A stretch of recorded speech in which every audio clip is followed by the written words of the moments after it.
Welcome back to Dial H for Heroclix. My name is Kris Britton. This is episode 175, and let's go!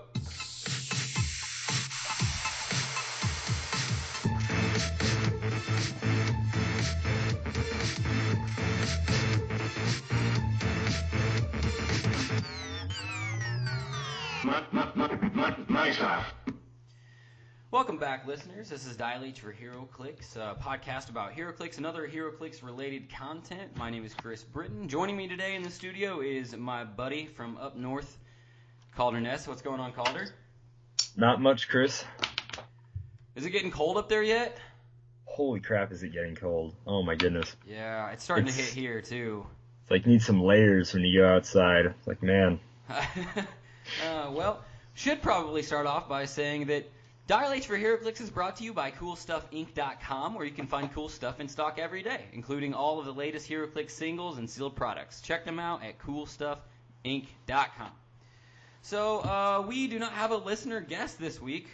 We could have gotten somebody, but we just figured, this show is not always about the listener. Kalder and I, we've got this under control. So, yeah, we're going to run you guys through a bunch of figures that all dropped because of the release of the Thor set coming out, as well as some other, what are they, LEs, Kalder? LEs, yeah. Okay. We're going to go through those. We're going to go through all of our community, and hopefully we're going to have some fun along the way. You got anything else we need to know at the beginning of the episode? You all need to know to never come up to South Dakota because it is holy crap cold. I'm sorry, I'm still on the cold thing. Oh, man, no, I don't. It's freezing. Oh, I want to say I got a new mic. Oh, yeah. I did post a picture of it on Twitter, and it's sexy. So this is the first time I'm using the mic. Hopefully everything turns out okay, but we'll see. But, Kalder, you want to just get into some new figures that came out recently? We'll just go right into it. So like we talked about earlier, Thor Ragnarok movie set has basically two of each figure. So we're going to talk about the second Loki, which is actually the common Loki.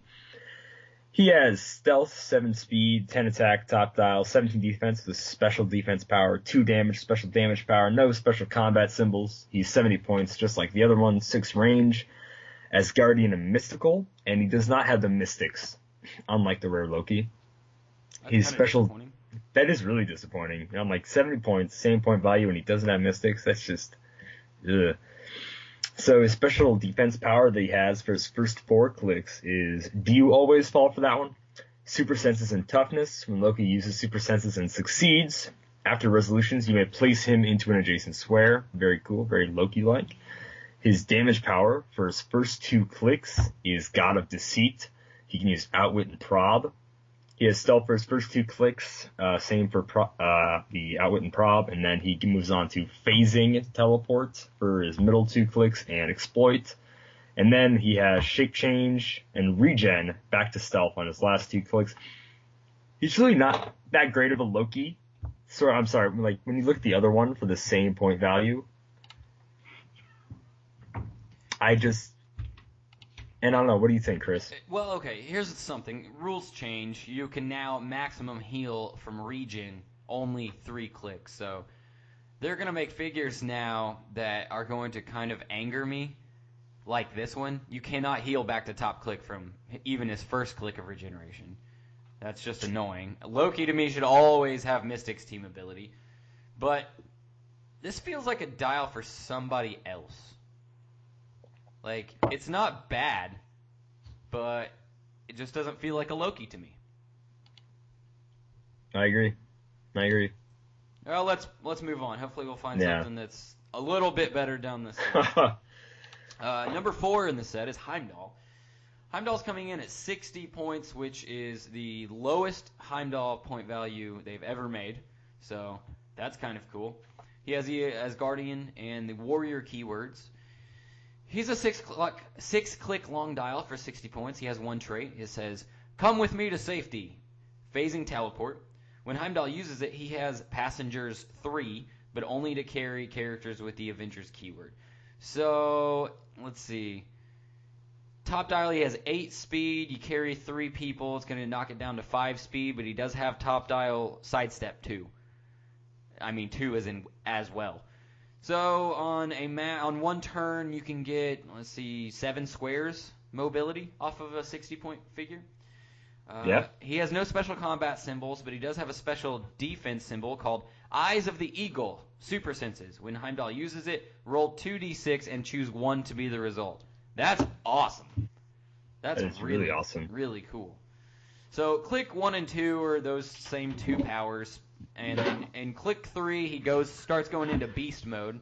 He gets charge with 9 speed, 11 attack with blades. He still has that special defense power, so this is actually going to be his sweet spot on the dial, is click number 3.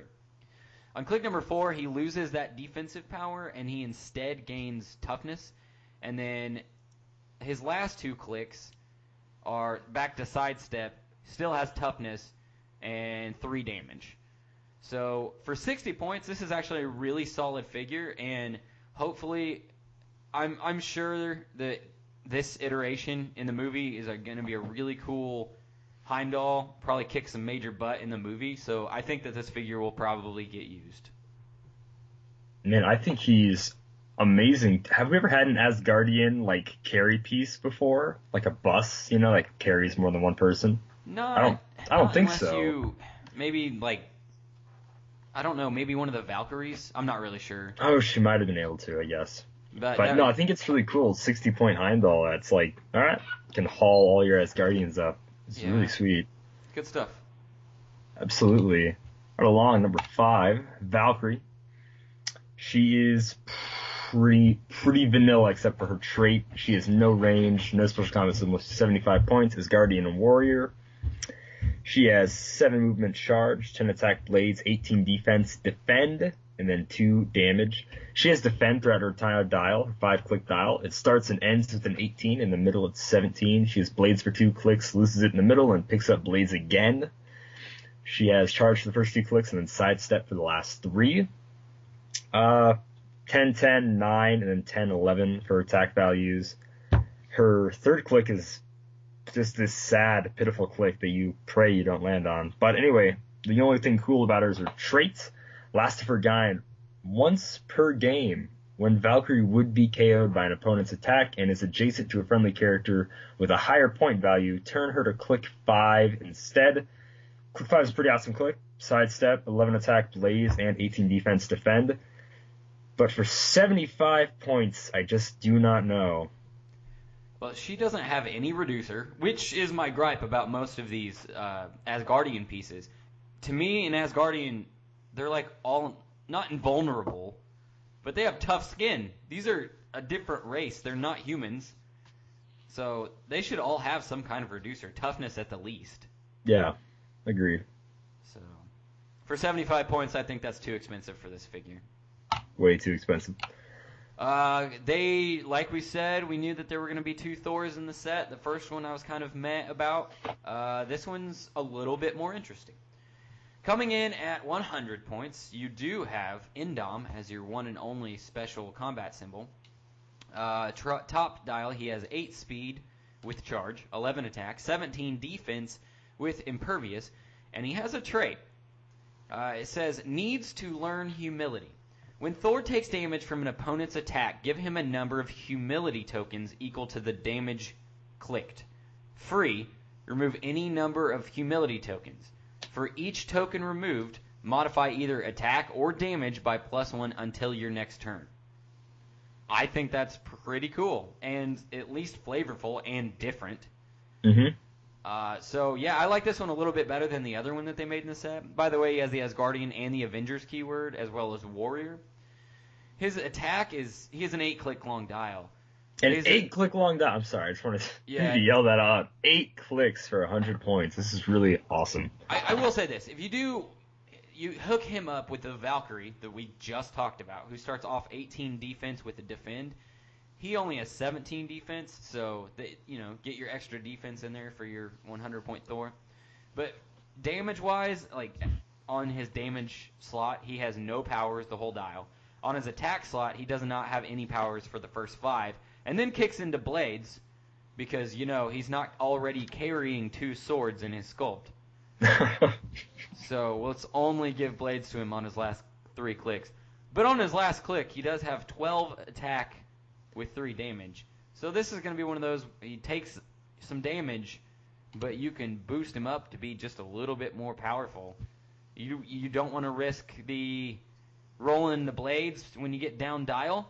Okay, well, you have 4 or 3 humility tokens on there. You just did 6 damage automatically without rolling for blades. So 3 clicks of impervious, 2 clicks of invul, 3 clicks of toughness. He's okay. Probably not deserving of what the Thor in this movie is going to do. Because you've seen the trailers, right, Kalder? Yeah, so, I have. You remember when Hela's like, I'm the goddess of death. What are you the god of again? And then it shows him flying out of the sky and like lightning bolts across his eyeballs and stuff. Yeah, that's going to be amazing. That's probably the moment of the movie where he starts like going full ham into beating everything down. And this, I don't know if this Heroclix. I feel like though, if they would have made that, we really don't know what he's capable of in that form. Like, we don't know if he can freaking shoot like Emperor style, like lightning from his hands. We don't know if he just punches people or what he does. So really, even if they maybe would have made a figure, it might be horribly inaccurate. Like, by the time we actually see the movie, it still would have been cool. But you know, with the way they make these movie sets, you never know. Well, this figure does have 0 range, so maybe he's not. Or since this is the one where he's wearing the gladiatorial armor, then maybe this is way before he goes full beast mode in the movie. I would assume so. I guess we'll find out.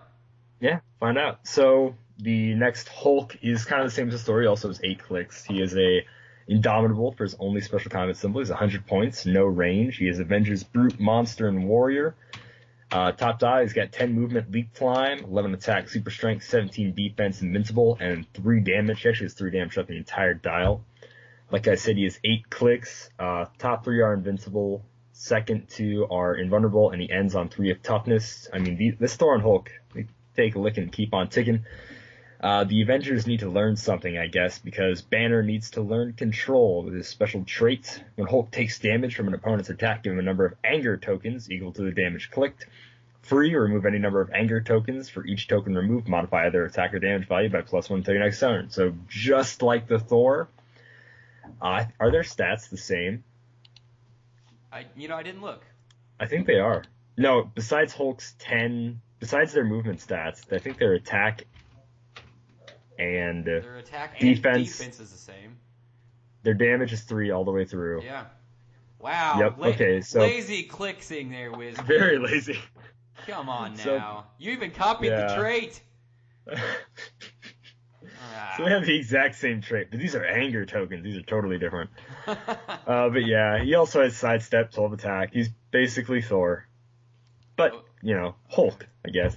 But at least this Hulk has super strength, right? So yay, there you go. Well, there's that, but I guess Thor has move and attack, Hulk doesn't, but Hulk has invincible and Thor doesn't. So whatever. I'm unimpressed. Moving on. Number 10 Grandmaster coming in at 75 points for a 4-click long dial. 4 clicks of sidestep, 4 clicks of ESD, 4 clicks of probs. He does have the Power Cosmic Team ability, so that's good, and I almost guarantee you that's why he's 75 points rather than like 50. He also has, 9 range. Yeah, he does have 9 range, that's pretty cool. Cosmic, Elders of the Universe keyword, because there's like 4 of them, and Ruler are going to be your keywords. The special attack power that he has for his entire title is called Let's See Who is Stronger. Power. Choose a friendly character and an opposing character adjacent to it, both within range and line of fire.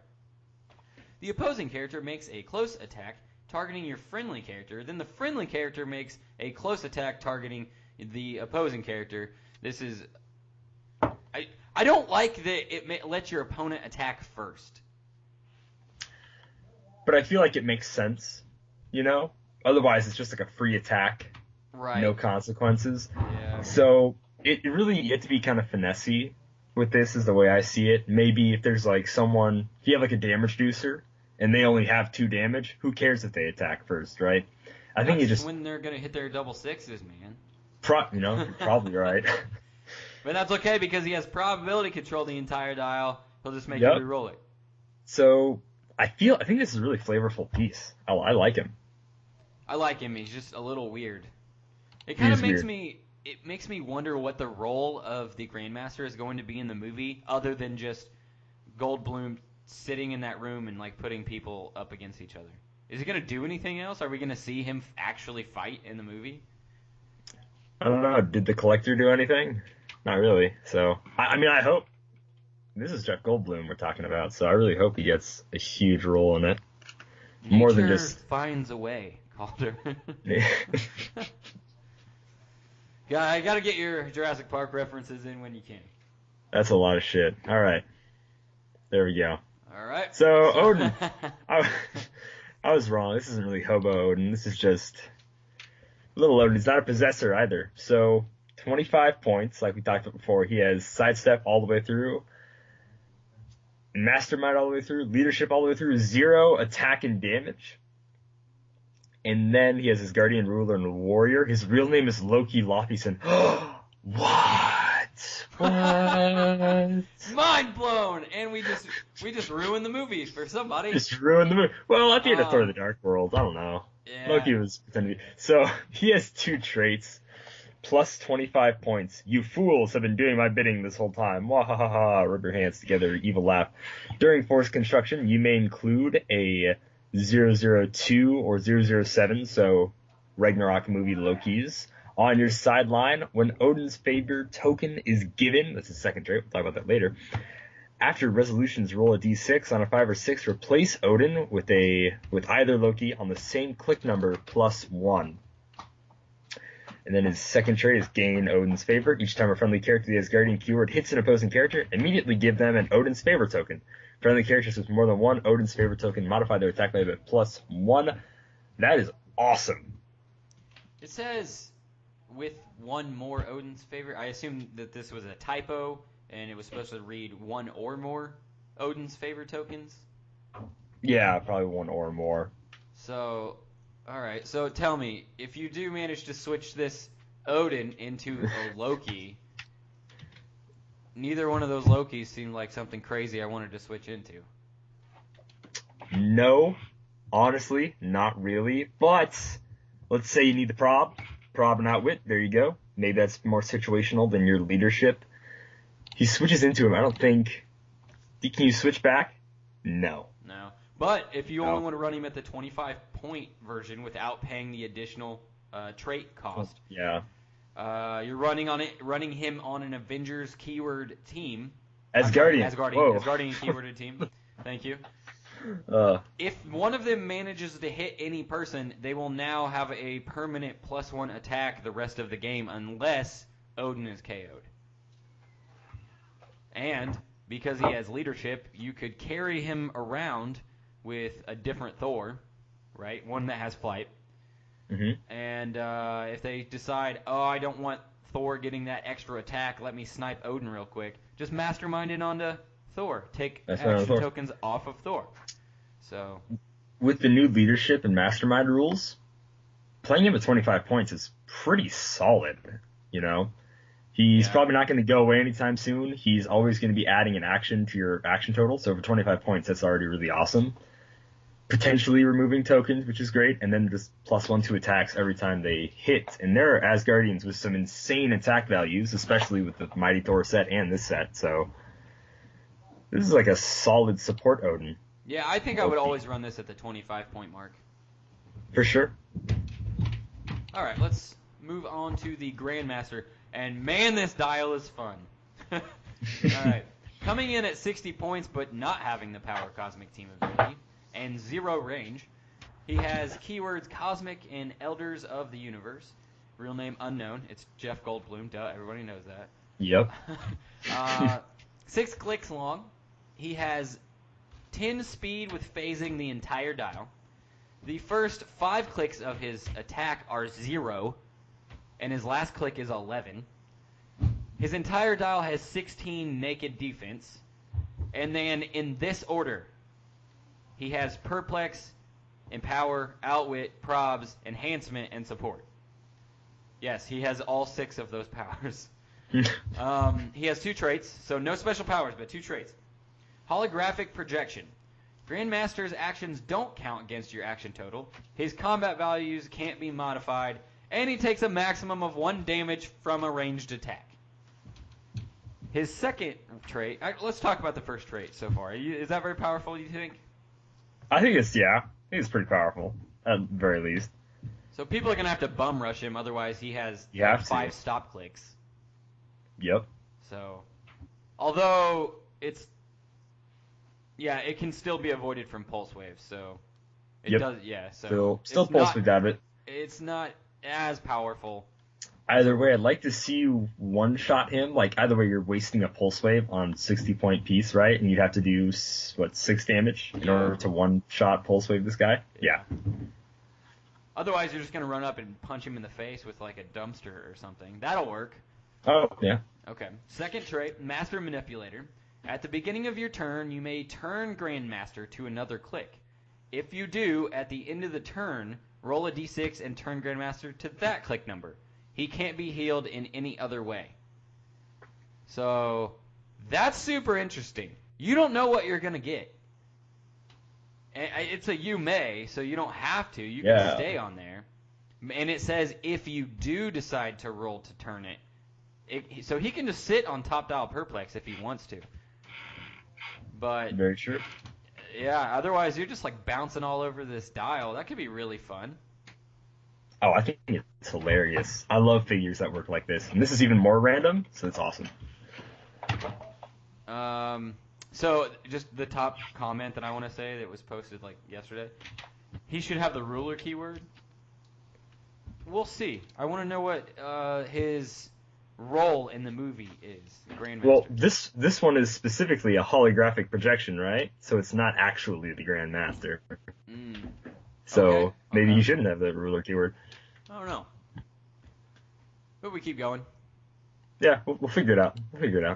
125 point Odin. If your 25 point support Odin isn't your type of Odin, then we've got a more attacky guy. He's got 8 range, power cosmic, like I said, 125 points. No special combat symbols. Top dial, we're looking at sidestep, 8 movement, 11 attack, pen blast, 18 defense, invincible, 4 damage with probability control. He has no special powers or traits, so this is a totally vanilla Odin. He has the same stats and clicks on his second click, except for his defense goes down by 1. He's 6 clicks long, and in the middle he has 2 clicks of pulse wave, 2 clicks of outwit when he drops prob. And then on the end, he has Charge and Blades for his last 2 clicks. So top 3 clicks are invincible, last 3 are impervious. 125 points. This is solid. Nothing special, but if you want like a cheaper Odin. This is a very solid Anthony Hopkins Odin. I'll give him that. I'll say that, yeah. He can do some massive damage. He might be the single highest, unless you're doing super strength stuff. But like base damage, he's doing the most amount of damage of I think every figure in the set. In this set, yeah. I think, or we might be tied, but he's solid. I do want to say, whoever Talon002 is on the Realms, dude, you suck. He says, this movie looks terrible, but this Odin is no joke. This movie looks awesome. Like, all aboard the hype train. Maybe let's not get too excited, but I mean, it looks like a freaking good movie. Here's why the movie is going to be cool, and here's why this gravity feed will be purchased. They spoiled Fenris Wolf. And let me tell you, this guy is ridiculous. 75 points, Animal Asgardian keywords. He has Endom. 6 clicks long. Top 3, he has Charge. Top 3, he has Blades. And the entire dial he has Exploit Weakness, which that's important to know because that's going to come in handy with his other stuff. He has a special defense power called Monstrous Wolf. He has super senses and toughness. And then he switches over to 3 clicks of sidestep, 3 clicks of a special attack power, 3 clicks of toughness. The special attack power reads Blades, Claws, and Fangs. Oh, Powerful Jaws is what it's named. Blades, Claws, and Fangs. When Fenris Wolf uses Blades, Claws, and Fangs, increase the result of the D6 roll by the number of growth tokens it has. So how do you get growth tokens? That's his trait. Swallow you whole. Each time Fenris Wolf KOs an opposing character, after resolutions, give it a growth token. If it has 1 growth token, it has giant size. If it has 2 or more growth tokens, it has colossal. If it has 3 or more growth tokens, modify all combat values by +1. So yeah, that's pretty awesome. For 75 points, this is such a solid piece. And remember last episode when we were talking about how I was thinking that this sculpt was too small and hopefully he gets bigger over the course of the movie? I'm pretty sure what's going to happen. So, what do you think about this piece? I'm excited for it. I love the idea of a normal-sized wolf coming around and eating people, swallowing them whole, and just becoming an even bigger wolf on the battlefield. This is just hilarious. I love it so much. It gets me excited. Well, just such a cool, just blaze piece, 75 points, right? Then it's boom giant, then it's colossal. He's got to KO 3 people to make that happen, right? Yeah, but it just says still awesome. Character, so you attack their pogs or whatever. Pog, yeah, that's true. You automatically go from normal size to giant, so now you have giant reach. So. And then I feel like his late dial, the powerful jaws thing, if you can actually get like 3 or more of the growth tokens, that's going to be some sweet blades rolling. Can you imagine rolling a 6 when you have 3 growth tokens with that 11 attack exploit? That's 9 damage. Oh, that's disgusting. That'd be so beautiful to pull off, though. A 75-point figure that can do 9 damage. And consistently, the whole dial can actually do 6 if you roll well enough. So, yep, that's awesome. This is a good chase. I mean, this is a really good chase, and this is the normal chase, right? I'm pretty sure. Yeah, it is. Yeah, so, that's gonna be amazing. Kudos on that one, WizKids. I think you're 1-1 for me tonight. You screwed up with the bland Hulk and Thor copy dials. Alright, so moving on to Hela, the goddess of death. However she says it. Hey, that was actually pretty close. Really? Nice. I'll give it, I mean, you usually sound like a woman, so that it was accurate. Ooh. Oh. Shots fired! Okay. She's 100 points, 8 range.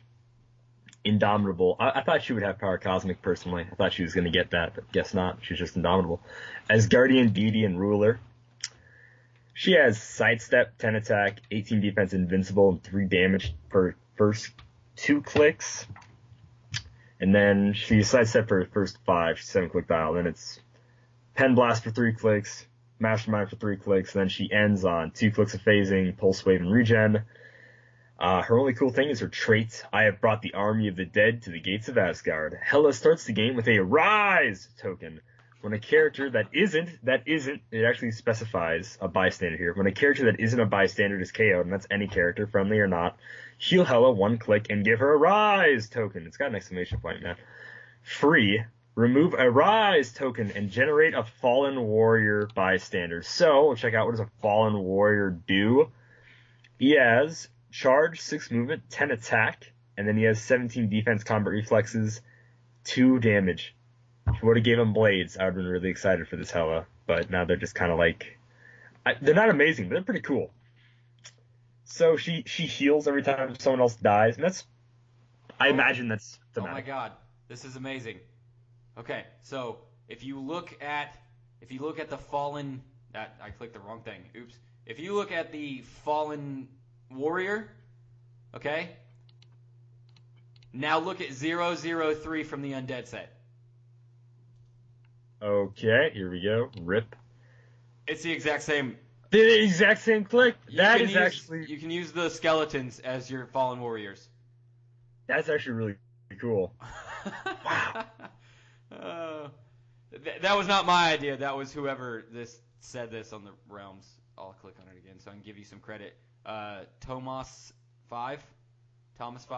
It's a 0 instead of an O, though, so I don't know how you actually pronounce that, but good job for finding that. That's pretty cool. That is really cool. So, damn. As far as this figure goes, though, Hela, how do you feel about her? Uh, I love the sculpt. I'm digging the stupid hat she has and her cape, all flowy and stuff. That's the best part of this figure. It's really sick. I mean that as a compliment too, because it's a very, very pretty sculpt. It really is. So, if you thought trying to track down Yondu was hard, and Yondu is probably a better chase than she is, but I'm probably going to go to a few targets, see if I can pick her up. That was awesome. Lucky. If I get really lucky, when you buy $70 worth of Guardians of the Galaxy 2 and don't get Yondu, you get really discouraged. Just don't be one of those people that walks in and starts opening packs just so they can find what they want. Yeah, I saw a couple open packs. I'm like, geez, guys, you don't want Mantis? Well, first off, it's not cool you didn't buy them, but jeez. And but also, listeners, if you're that person, don't do that. Don't rethink your life. Go home. Don't do that. That's not whatever. Overall, I think this is a very meh chase. It is a wonderful collector's piece as far as if you collect pieces that have beautiful sculpts. Yeah. It's fantastic. But as far as play, not too impressed. Definitely more impressed with the other Hellas that we've seen in the past, especially the one from Fear Itself. That was a fantastic Hella. So, all right, let's move on. Switch gears entirely. Not talking about Thor Ragnarok anymore. We're going to move on to the 3 LEs that were released as OP, right? Yep, OP kit. I think this is the Uncanny Avengers OP kit, something like that. Okay.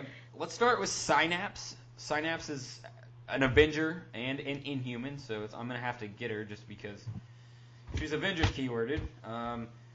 She's 45 points, and she is 5 clicks long. She has blank attack the entire dial, and it's 9 attack the whole dial. 2 damage naked the whole dial. 3 clicks of willpower. 2 clicks of combat reflexes. She has 3 clicks of a special speed power, and it's called Natural Psi Talents.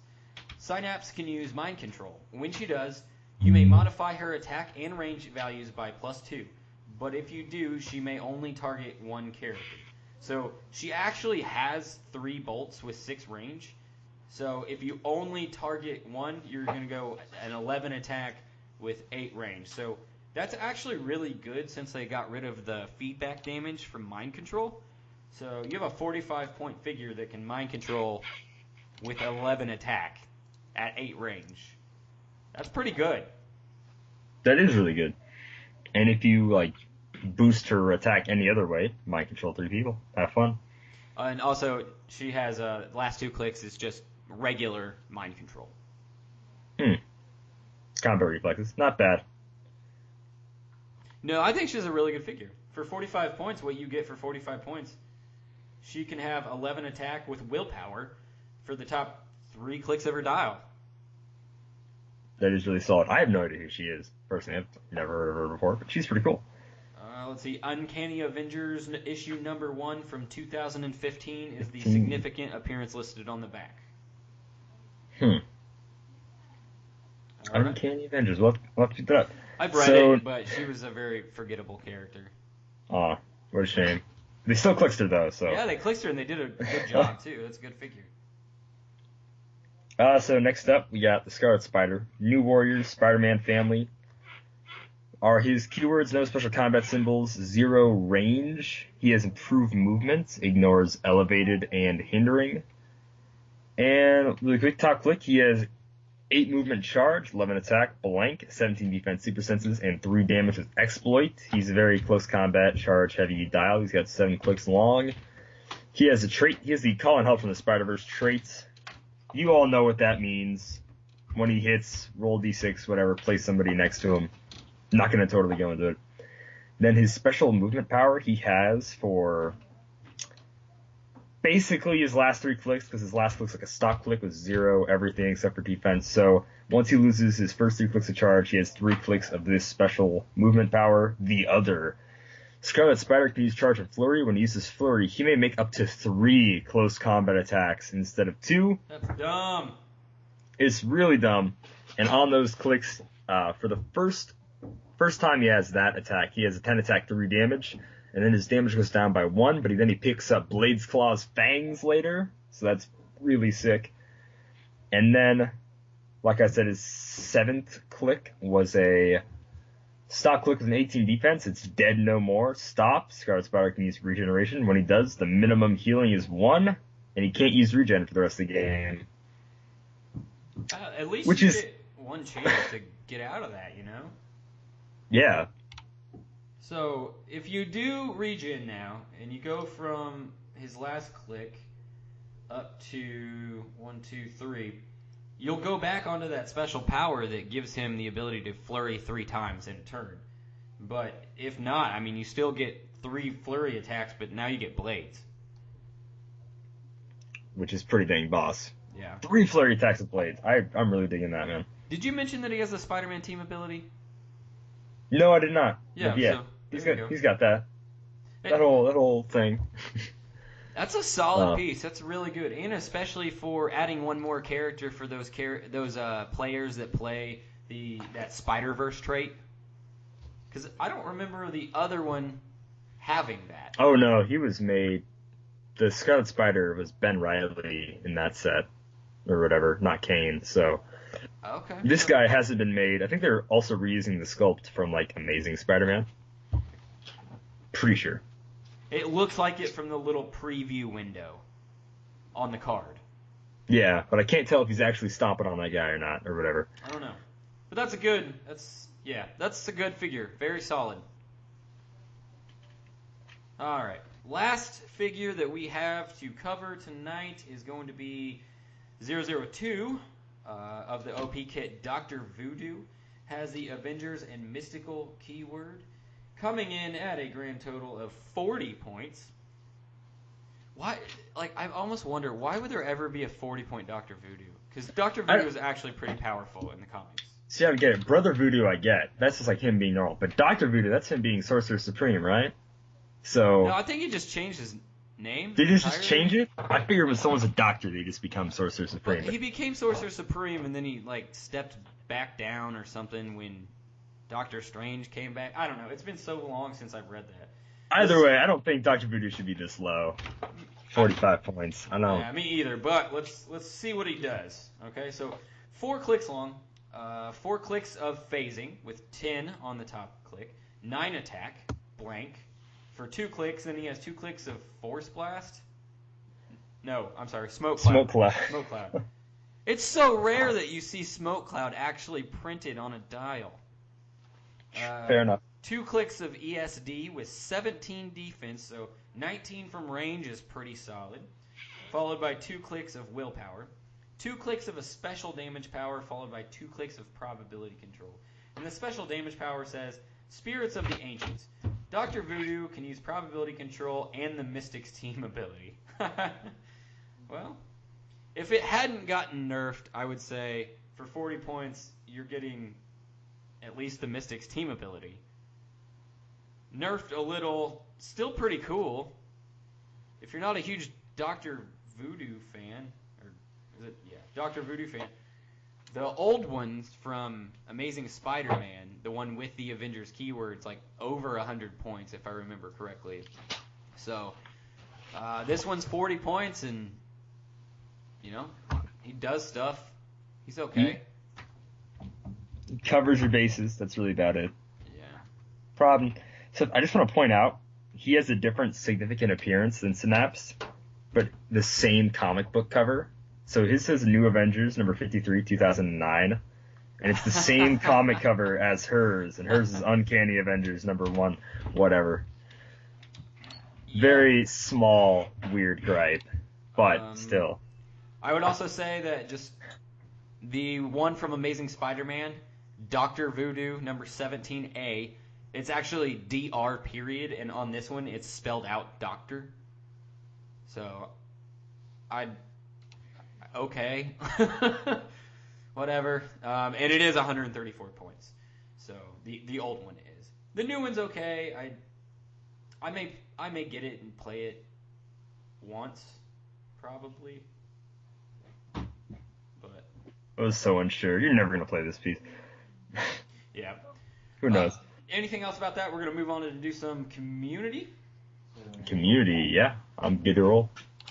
Actually, let me first say that we are Amazon affiliates, everybody. You guys know that. So if we post a link to Amazon and within 24 hours you click on that and buy something off of Amazon using our affiliated link, we'll get a kickback from that, a little percentage, kind of like a commission. So help out the podcast. Buy whatever you want to buy. You're not limited to buying the thing that I linked you to. You can buy your... Can you buy groceries off Amazon now? Is that a thing? I think you can, but I don't want to be one of those people that, okay, buys food in the mail. Okay, yeah, fair enough. But yeah, please, guys, if just do us a solid, it helps out the podcast. A week ago, 2 weeks ago, I don't remember, I put a really stupid poll on Twitter that I thought was funny at the time. I said, what is your favorite game/movie? And I only gave 3 options. Heroclix, Resident Evil 3, and Fast and Furious franchise. Out of the 20 people that voted, by the way, thank you for voting. 90% of you said Heroclix, so 2 people. 2 people like either Resident Evil or the Fast and Furious franchise more than they like the game of Heroclix. Okay. They were probably screwing around. True. I did put a community question up on Twitter. Kalder put his up on the Facebook. The community question is, how do you feel about title characters? A welcomed addition or an unneeded mechanic? My first reply was from Nick Pitt, and he said that it makes sense for the game and is a good change. First one's from Jeremy Clark. A welcomed addition. All the ones currently in the game are well balanced and fun to play. One in every set would be cool. Critical Missives just said, like it, with an exclamation point.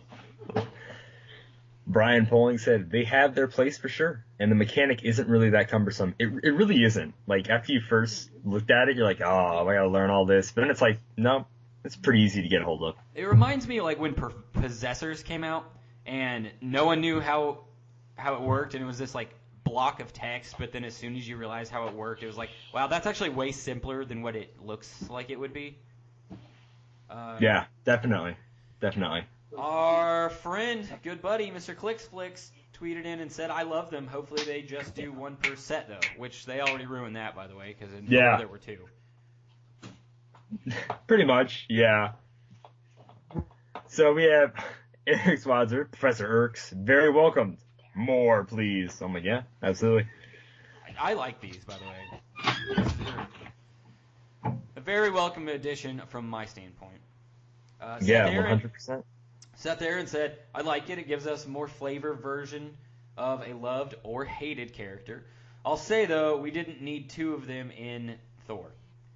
So yeah, that was a little weird, getting the extra Loki. I'm like, huh. Okay. Richard Ortwin, hope I said that right. Can't wait to see more of him. Very welcomed mechanic. Collectible said, the game seems to experiment with a lot of mechanics and give up. I hope this one sticks. I just hope they don't overdo it. And I think you make a really good point there. There are so many mechanics that have come and gone, but I think that this is one of those that it's coming across as mostly a resounding yes, people like this, but we also really, really liked clicks effects, and those are nowhere to be seen in Thor. Yeah, that's true. or the Undead set. Or in Elseworlds, or What If, or Wonder Woman, or oh my lord, when's the last time they made these? Deadpool, the Ultra Chase, had the rainbow one, but besides that, like actually made them for normal figures was Joker's Wild. The only 2 sets that had these was like Joker's Wild and Spider-Man. So it's been almost literally a year since they made them, because Joker's Wild came out in November of 2016. You know, I thought that they were really in for the long haul since they made those little packs where you could buy more of them. I'm like, oh, they're going to be using these for all sorts of figures, but nope. Okay, well, I guess not. Just a friendly reminder, whiz kids, nudge, nudge. We like clicks effects bases. Please listen to us now after all this time. David Cullen. Oh, is it Cullen? I hope it's not Cullen. Anyways. Title Thor is very welcomed. It just adds a little bit of fun back into the game, in all honesty. Title Thor is very fun to play. He's awesome. As soon as I get one. Which, actually, breaking the community for a second, I forgot to say this earlier. Our good buddies at Cool Stuff Inc. sent us our first brick from our sponsorship, so that's really cool. We appreciate that. I just haven't gotten around to opening it. I was really busy this weekend. Brandon David said, pretty cool. The end. Steve Schultz, neat change. The end. Greg Miller said, haven't seen them in action enough to make a decision. The one time I faced it in sealed, I obliterated the Deadpool early. So he just hasn't gotten to see the true potential of how cool they are. Yeah. So I played that Deadpool a while back for the States tournament. Yeah. You really have to know his dial and know how he works, because I've played against him a lot since then, and I've not one-shot him, but I basically took care of him in one turn. He has no damage reducers. He's very squishy. It's just, you have to kind of help build around that Deadpool. There's a little knack to learning how to use him, but if you know, you can take him out pretty easy. I think the same thing applies to Heroclix versions of Planeswalkers as when Planeswalkers actually came out. Like, I remember when Planeswalkers first came out, and no one knew what to think of them, whether like heads or tails, didn't know what to make of it. So everyone, I saw this a lot. They would let I don't need to attack that Planeswalker because, it can't possibly be that powerful of a thing. And then they would let their opponents build up their Planeswalkers to the point where they could do their ultimates. And then they burned that feeling into their memories of like, well, I'm never going to let that happen again. So now I'm just seeing anytime you sit down across from a title character, you're going to be like, okay, take that guy out first, then worry about the rest of the team. Pretty much. And you have an incentive to do it, since taking them out actually does something negative to the rest of the team. So, yeah. I think my go. Yep. Michael Paris. He thinks it's a very unneeded mechanic, but well executed 3 out of the 4 times so far. So, had to have a little discussion there. Yeah, what is it? Which title character he thought wasn't as good as the others. And he does not care for Child Doctor Strange. He does not have the built-in healing, and his dial is shorter. His dial is way shorter than Deadpool's, like by 3 clicks shorter, and no built-in healing. With the change to Mystic's ability, any invincible character will work into death and set off his title character drawbacks. Just his opinion. So basically I said, so maybe because he's just worse than the others, maybe not totally inaccurate, and he actually says accuracy is not something he is normally overlooked in Heroclix, and it's missed 50% of the time. Anyway, Deadpool to Strange, I think Deadpool was a miscalculated prototype. I don't know if I totally agree with that, and Strange would be somewhat to expect. Thor and Loki came out, it seemed like Strange got left in the dust. I think Con exclusive is more Doctor Strange-like. So I sort of see what he's saying. Doctor Strange does seem a little bit less when you compare title characters. What do you think, Kris? Well, I think that particular Doctor Strange was the one in the storyline where the magic of the world is getting sucked out of the world. Yep. So he inherently he's going to be weaker, which is why all of his stats are lower. He's lower points, stuff like that. I will agree with the nerf to Mystics. Man, every Mystics character took a huge hit. A Mystics character used to be a threat to anyone on the field. And now anybody with Invincible automatically just goes, I do not care about you. I'm going to come punch you in the face. So, yeah, I can see that. I'm still sticking with the Dial H official chosen Doctor Strange, which is, for casual comparisons, it is the Planeswalker one. But maybe you just have to read that run of Doctor Strange and then it'll make more sense. Probably. Any more on Twitter? Yeah, we have a couple. Timu said, I haven't really had a chance to play with or against them, but I'm fine with them as an idea. They haven't gone overboard with them yet. Well, maybe they will, maybe they won't. We like it, so it's like a 90% chance they'll stop making them because we like them. Sad but true. And then the last response on the Twitter community question is from CUR, or Kerr. It's like common, uncommon, rare. Rare. Kerr is actually a new follower of ours on Twitter, which, by the way, we've been getting more followers on Twitter. We got like 4 or something today alone or something like that. So Guys, welcome to the Dial H family. Anyway, Kerr said, welcomed edition adds variety to the game without breaking it. So, I think, mostly overall have gone pretty well. Yeah? Yeah, absolutely. I know I sent you... I really can't complain. Yeah, I can't either. I gotta find that picture I sent you real quick. Here it is. We got a Dial H direct mailbag question off of Twitter from Collectible, and he said, is overclicksing of some characters, and then he gave the examples of Iron Man, Thor, Green Lantern, bad for the game? Calder? So I want to say first, I don't know if Green Lantern's really that overclicked.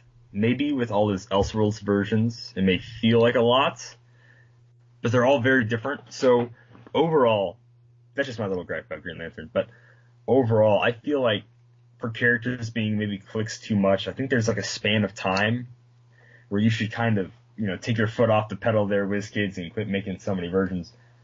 With all the Iron Mans we got, and they are all, for the most part, unique, it's kind of hard to figure out which one you want to put on the team, especially since they're all the same sculpt, like ADW and whatever.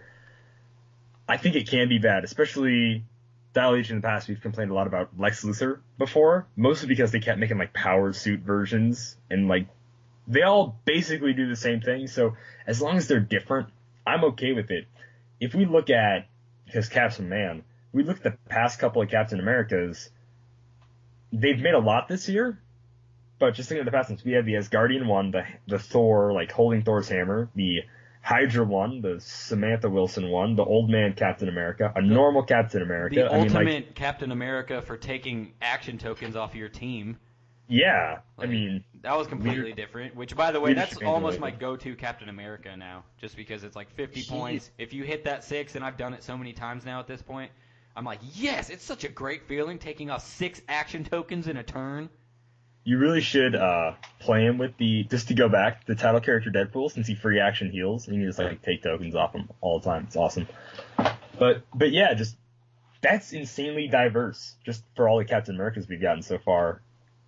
Just that's my personal opinion. I feel like as long as they keep making characters that are different, instead of just being like, here's a Superman with charge, hypersonic, or charge, or whatever, just like give us something new. Like a Batman's like, oh, it's a Batman without wit and whatever. As long as they're very specific and different, and we don't just flood the things with just like, oh, here's an whatever version of a character, I think it's good.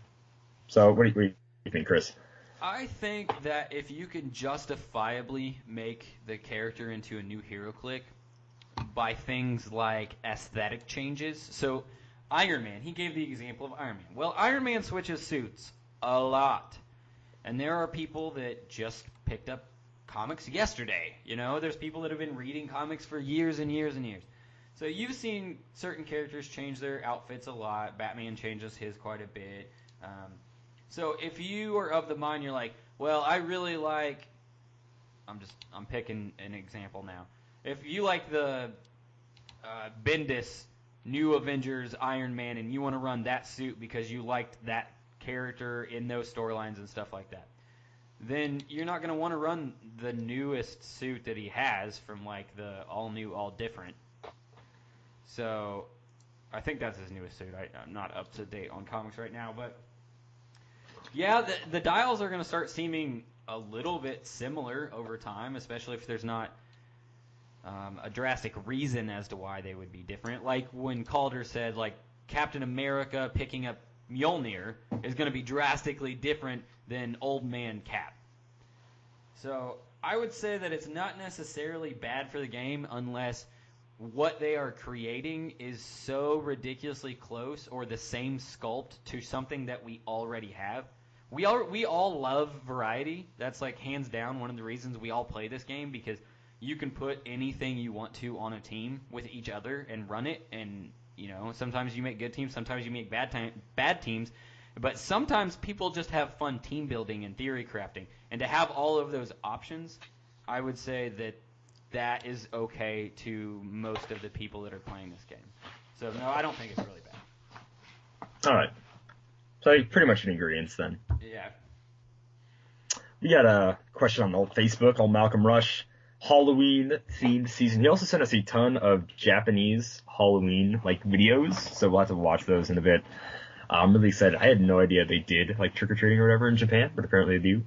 So that's really cool. That's interesting. Yeah, that's a lot of candy, a lot of sticky rice. I have no idea what to do. Might sound a little racist, but we'll get past that. Sticky rice is awesome. It is good. So Halloween questions. He's about 4 of them. Favorite Halloween theme team. He's saying 300, 400 points. I'll say we'll pick a couple of figures that are probably good for Halloween type events. Discluding anything from Undead set. Do you have anything in mind, Kris? Discluding them? No. I have things that I wish they would remake into Heroclix form from Horrorclix. And I think that would be really awesome. But I mean, you can go back to Amazing Spider-Man. There was the monsters back then, like Dracula and Zuvimbi and stuff like that. I can't say that I've ever actually done a Halloween-themed Heroclix team. I've done Christmas and a couple other holidays, like 4th of July, but for some reason I've never done Halloween. That is such a shame. So, man, Kris, yeah, the Halloween. Halloween's one of the best holidays ever. But I say for anybody who has a zombie tournament, a lot of people seem to do that. I guess around Halloween they'll have a zombie or whatever tournament. Pick up Punisher of the Strange. He just nerfs any monster's ability to heal, which means he just stops zombies. So really, you just buy Punisher the Strange for whatever, $10 or $8, whatever he's going for now. And you've almost won. If you play against a zombie team, stopping their ability to heal, any monster on the map ever stops their ability to heal. So if they're zombies or vampires, they just cut that shit out right away. What would be thematic? What about the Warlock and the Witch generics and the Black Cat generic? Oh, yeah.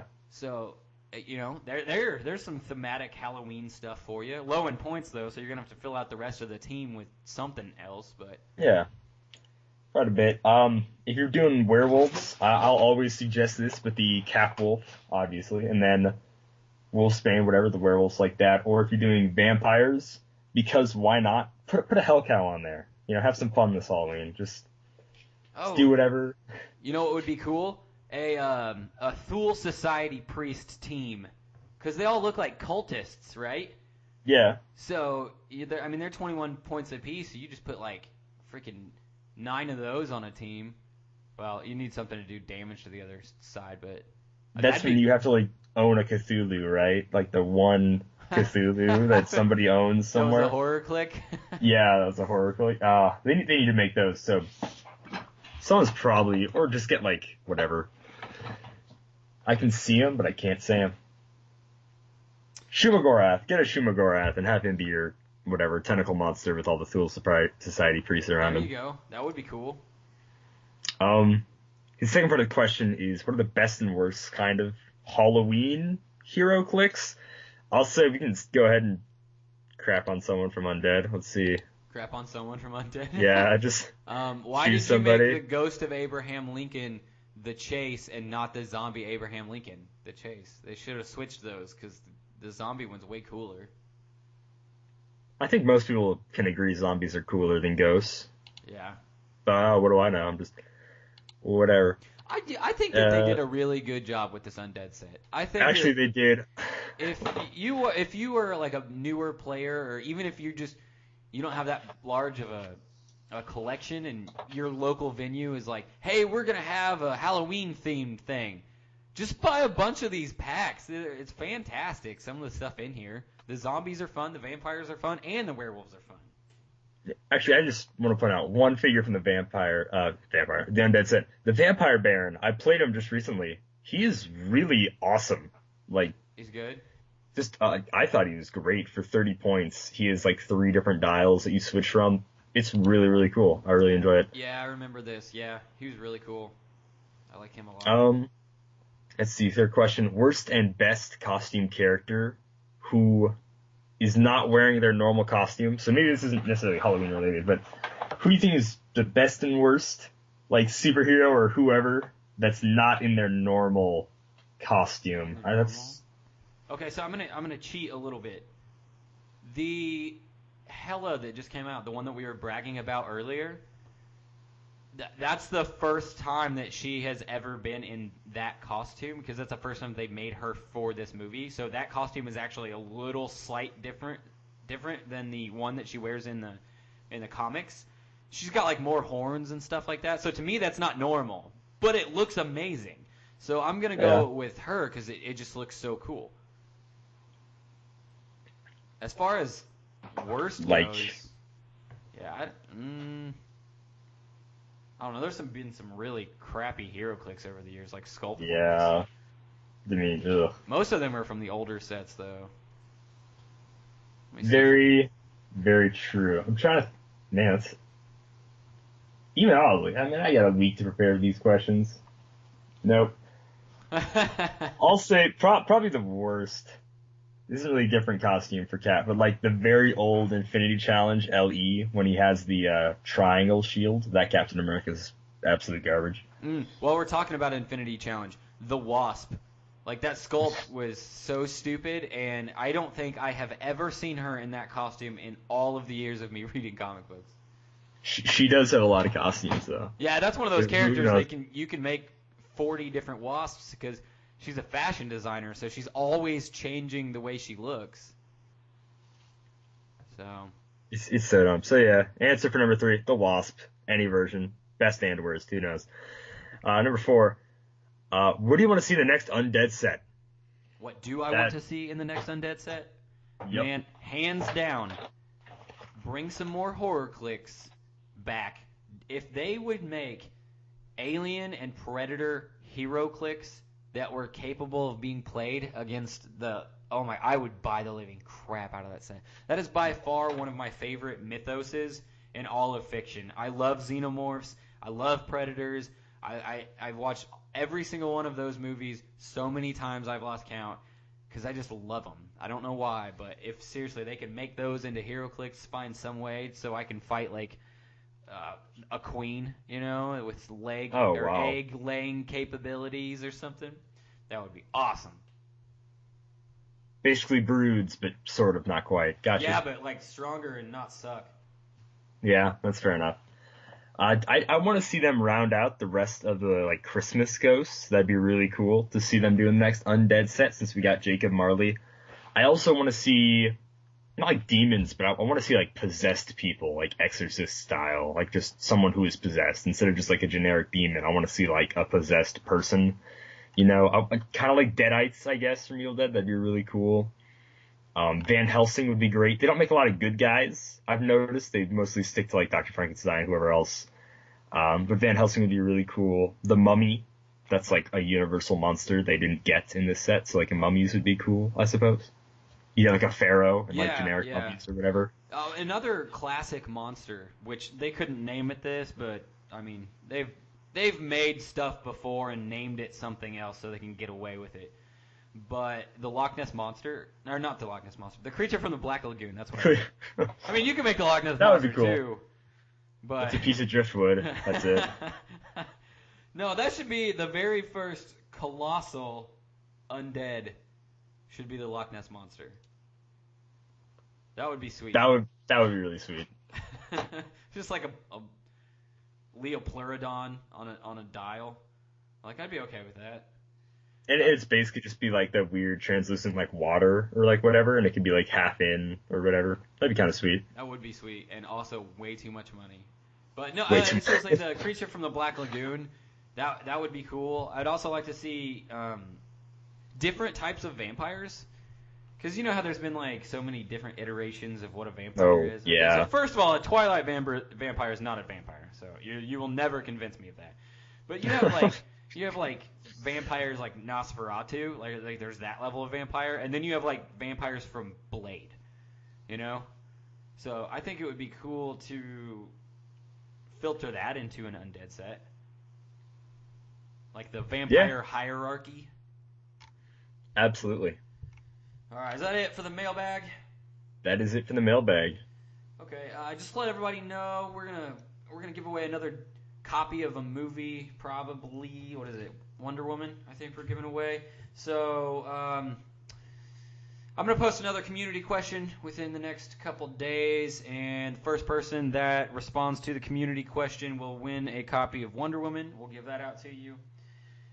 We also are bringing back the super fan status, so we appreciate you guys liking our tweets and tweeting back to us and sending us stuff, questions on Facebook and Twitter. It's been really great. You can find us at DialH4, that's the number 4, Heroclix, on Twitter. You can find us on Facebook, just search DialH for Heroclix.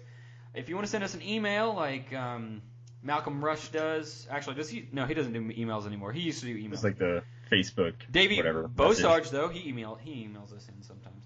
That's got DialH for Heroclix at gmail.com. As far as closing thoughts before you read what you need to read, have you been playing any clicks recently? I actually have. I was able to go out and play clicks twice in a row these last 2 weeks. That's a first ever to play clicks consecutively. Yeah. And it was great. I actually won Colossal Titano, the white Titano, and I was really excited. Cool. What'd you play? They actually let me choose the game. Since I always come out there and we always have fun, I'm like, hey, you want to choose the game next week? So we were playing by my rules. It was 400 golden, but no figure over 100, and no resources and stuff. So I played a team that I kind of was bouncing around in my mind. I played the Fast Forces Mr. Freeze from Joker's Wild. I played the Black Lightning. I played Peace Machine. I played Jocasta on Freeze, Toy Master, and Zarko, the guy from The Man of Tomorrow. So basically, the goal here is to get the frozen tokens on people, and they have to take those off before they clear action tokens. And then I also played the Vampire Baron for poison. And then the other thing, after I get the frozen tokens on, then we do the Triple Bolt Black Lightning's Arc Lightning, where he deals them 1 damage and gives everybody a token, and he has 10 range, or 8 range or whatever, with 3 bolts.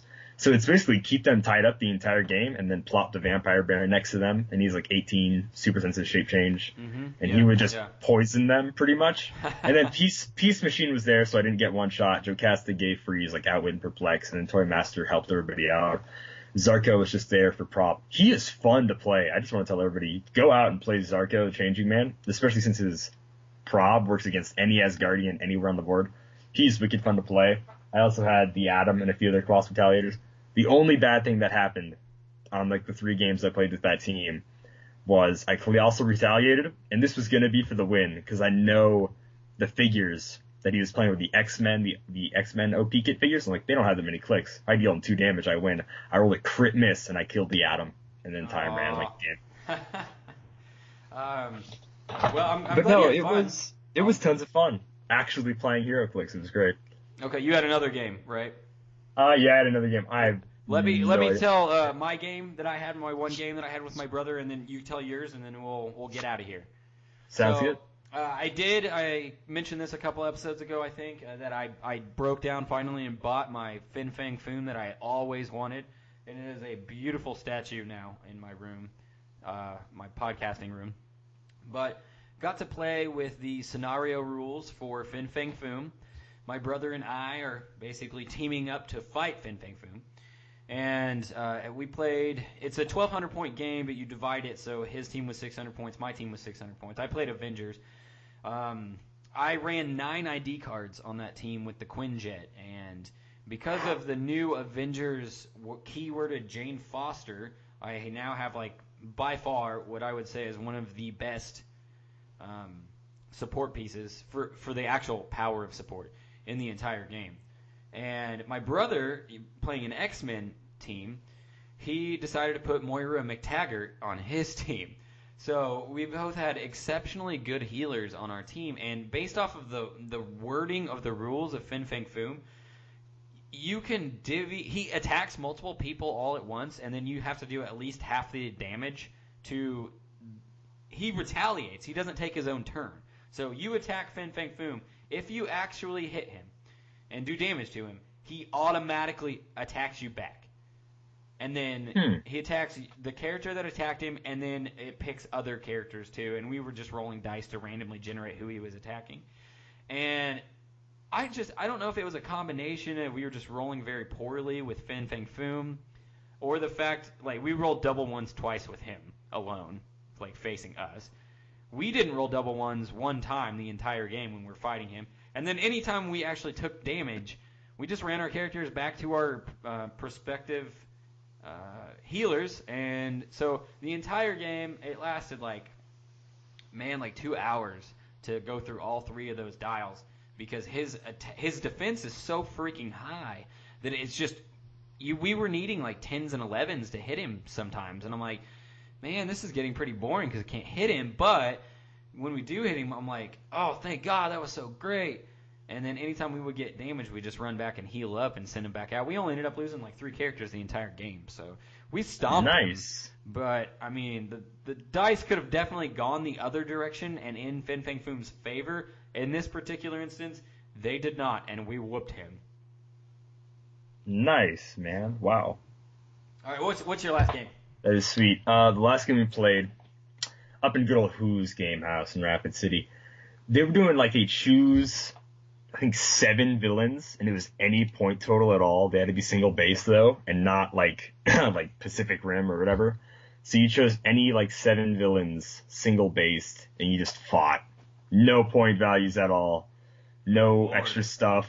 Golden Age. It was a ton of fun, and I found out that I don't have that many like single man army villains, and so I played Annihilus. Was basically great until he got killed next turn. Someone had Thanos on the other team, and this is the old Guardians of the Galaxy Thanos, and basically I chose to have Annihilus take 1 damage. Annihilus's second click damage power says no one can use Power Cosmic except him. So everybody else on the opposing team, he had all these Power Cosmic pieces, could not use Power Cosmic, and that was actually really fun. Up until he just destroyed Annihilus because he was tired of taking push damage and being outwitted. Annihilus got annihilated. Pretty much. But what actually went best for that team was I had a Bizarro and I had Lex Luthor, and they kept pulling tokens off each other because the Slosh, I think, Bizarro from the starter set, not the cool rare one where he only takes 1 damage.